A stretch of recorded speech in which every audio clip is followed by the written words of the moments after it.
জিমটা এখন 6 তলা থেকে নিচতলায় শিফট হয়েছে।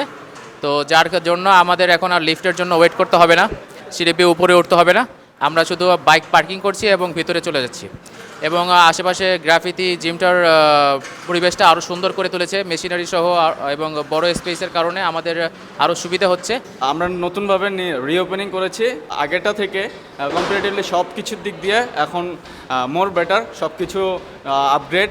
আপনার decoration, air conditioner and painting, these all of things are more attractive to give them motivated.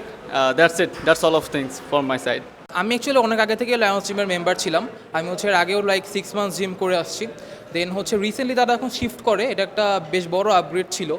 Machineries আরও বেটার করা হয়েছে, জিমের ওভারঅল স্পেস অনেক বড় হয়েছে, অ্যান্ড প্রপার এসি সার্ভিসেস থাকায় সবার জন্যই ওয়ার্কআউটটা আরও সুবিধার এবং কমফোর্টেবল হয়ে উঠছে। অ্যান্ড আগে যে সিঁড়ি বেয়ে ওঠার একটা ব্যাপার ছিল, ওটাও এখন নাই। গ্রাউন্ড ফ্লোরে করার কারণে বেসিক্যালি আরও স্পেশাস হওয়ার কারণে আরও মেশিনসও আসবে ইন ফিউচার। এই জন্য সবার জন্য ওয়ার্কআউটটা আরও বেশি কমফোর্টেবল।